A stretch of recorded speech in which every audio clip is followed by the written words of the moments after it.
Allah, innani anallahu, sungguh saya tegaskan saya itu Allah, la ilaha illa ana, tidak ada yang layak dipertuhankan dan disembah.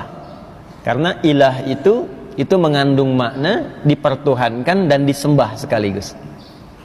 Ketika itu menjadi nama bagi Tuhan, maka berubah menjadi Allah. Jelas ya? Makanya kita katakan la ilaha illallah, tidak ada yang layak dipertuhankan dan disembah kecuali saya, kata Allah. Fa'budni, maka kalau sudah beriman, buktikan itu dengan menyembah saya. Bagaimana caranya? Teruskan ayatnya. Wa aqimis salata lidzikri, tunaikan salat sebagai pembuktian untuk mengingatku, menyembah kepada Allah Subhanahu wa taala. Risalah itu terus berlangsung dari sebelum, bahkan Nabi Isa juga demikian. Nabi Isa salat, Yesus Mesias salat. Di Quran surah ke-19 Maryam di ayat ke-33, wa ja'alani mubarakan aynama kuntu wa awsani bis salat. Allah memberkahi aku di setiap keadaan, di setiap tempat dan waktu, dan mewasiatkan, memberikan pesan kepadaku untuk salat. Jadi Nabi Isa salat untuk membuktikan keimanannya, kehambaannya terhadap Allah Subhanahu wa taala. Jadi salat itu sekaligus selain sebagai pembuktian iman, juga pembuktian sebagai hamba, dan tidak naik status di atas hamba, tetap hamba. Karena itu Rasulullah sallallahu alaihi wasallam ketika akan menerima perintah salat, status kehambaannya disebutkan dengan jelas. Itu di surah ke-17 Al-Isra, di ayat yang pertama itu.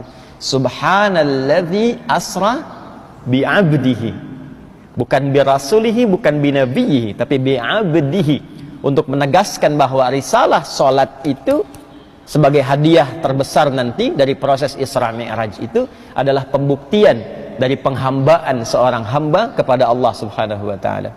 Jadi kita bersyukur dalam kehidupan ini bila masih mampu menunaikan salat. Alhamdulillah.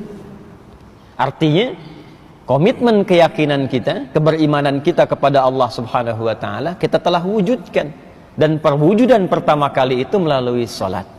Sekaligus ibadah salat yang ditunaikan itu semakin sering ditunaikan, itu mengonfirmasi peningkatan iman. Rumus dalam Al-Qur'an pertama kali, kalau imannya ingin terus ditingkatkan, maka salatnya diperbanyak.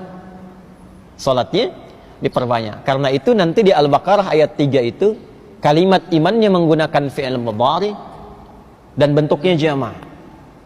Alladzina yu'minuna. Alladzina disebutkan 1080 kali dalam Al-Quran. Itu menunjuk makna umum yang luas. Jadi bisa mencakup laki-laki, perempuan, tua, muda, besar, kecil, dan melampaui sekat-sekat sosial. Jadi siapapun. Jadi tawaran untuk beriman itu untuk semua hamba. Itu buktinya rahman Allah. Semua diberi kesempatan untuk beriman. Hanya persoalannya tawaran itu mau diambil atau tidak, itu problemnya. Jadi Allah memberi kesempatan pada setiap hamba itu untuk beriman. Kalau di sini diberikan misalnya snack, ya, misal saja. Lalu setelah kajian diberikan snack. Semua mendapatkan bagiannya. Tapi ada yang tidak mau ngambil. Begitu tidak diambil, sampai depan dia lapar. Saking laparnya kemudian pingsan. Pertanyaannya, yang salah panitianya atau jamaahnya? Jamaahnya, karena panitia sudah menawarkan, yang bersangkutan tidak mengambil. Jadi kalau ada yang tidak beriman, jangan salahkan Allahnya. Karena konsep dasarnya semua diberikan kesempatan yang sama. Cuma manusianya yang tidak mau ngambil. Fir'aun kan se-Fir'aun-Fir'aunnya. Ngaku Tuhan, hobi bunuh orang, perbuatannya zalim, masih dikirimkan 2 orang nabi kan, Musa dan Harun, dan diperintahkan berdakwah dengan lembut. Itu se-Fir'aun-Fir'aunnya. Karena itu konsep pemberian hidayah itu terbuka untuk semua, tinggal kita mau ngambil atau tidak. Itu yang dimaksud di Quran surah ke-29 Al-Ankabut itu, di ayat yang terakhir itu. Walladzina jahadu fina lanahdiyannahum subulana. Orang-orang yang serius mengambil hidayah yang telah kami tebarkan itu. Jadi pancaran hidayah itu seperti sinyal yang ditebarkan. Tinggal kita mau mengambilnya atau tidak. Jadi kalau antum ingin cepat dapat hidayah itu, coba cepat cari tempat-tempat yang sinyalnya kuat mendapatkan itu. Anda kan kalau telepon sinyalnya lemah langsung keluar cari sinyal kan? Jalan sambil tunjuk-tunjuk padahal yang telepon nggak ada di situ gitu. Ini sinyalnya nggak ada nih gitu kan? Tapi Anda cari-cari supaya sinyalnya penuh lagi. Itu Allah tebarkan sinyalnya ada di majlis ilmu, di majlis, di masjid, di ta'lim, ya kan? Nah, itulah sinyalnya. Kalau kita mau mendekat ke situ, maka lanahdiyannahum subulana. Kami akan tunjukkan kata Allah dan dibimbing untuk mendapatkan jalan-jalan kemuliaan menuju Allah Subhanahu wa taala. Dan alhamdulillah, salat berjamaah itu di antara jalan-jalan untuk mendapatkan hidayah Allah. Dan itu sangat mahal. Biasanya di antara sekian surah-surah yang dibacakan oleh imam itu bukan sekedar permohonan yang ditujukan kepada Allah, tapi umumnya mewakili pesan-pesan penting yang menjadi kebutuhan seluruh jamaah yang menunaikan salat. Kadang-kadang unik Pak Ibu. Kita itu para imam kadang menyiapkan surat tertentu untuk dibaca, tapi ketika salat itu bisa berubah. Bisa demikian itu. Ya, tadi dibacakan Quran surah ke-25 Al-Furqan tadi. Tadi itu dari ayat 68 sampai ayat 75. Surah ke-25 ayat 68 sampai dengan 75. Saya singkat saja pesan kuat yang penting di ayat tadi itu. Utamanya di ayat 70 dan 75-nya. Utamanya. Ya, di ayat 70 dan 75-nya. Jadi ini tawaran langsung dari Allah Subhanahu wa taala, tidak ada di antara kita yang sempurna. Idealnya semua menjadi ibadur rahman, hamba-hamba Allah yang penyayang, sikapnya yang lembut, yang baik, yang toleran dalam konteks kebaikan. Tapi kadang ada yang terperosok dalam keburukan.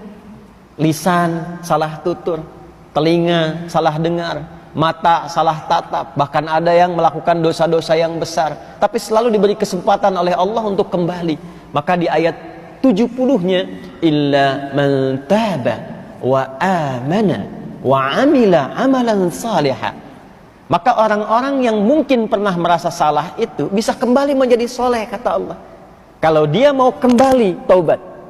Taubat itu kembali kepada jalan-jalan kebaikan. Jadi bahasa Quran itu indah sekali. Tidak ada memang yang sempurna di antara manusia yang bukan Nabi dan Rasul itu.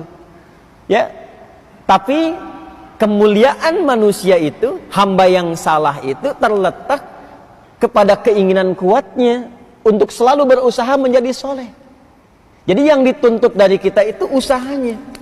Karena itu saya sering berkata, Allah itu sangat mencintai seorang pelaku maksiat yang gemar bertaubat dibandingkan dengan orang soleh yang tidak pernah merasa salah. Ya. Jadi kalau kita mau kembali, itu disukai oleh Allah. Taubat dan tinggalkan perbuatan-perbuatan buruk itu. Lalu kuatkan imannya, isi dengan amal soleh. Apa ciri orang yang telah berhasil menjadi soleh itu? Maka diteruskan ayatnya, ya, faulaika yubaddilullahu sayyi'atihim hasanat. Ini ciri yang penting Pak Ibu. Orang kalau sudah taubat itu, kata Allah, ciri diterima taubatnya, maka berganti perbuatan salah yang sebelumnya dilakukan dengan perbuatan soleh yang konsisten dikerjakan.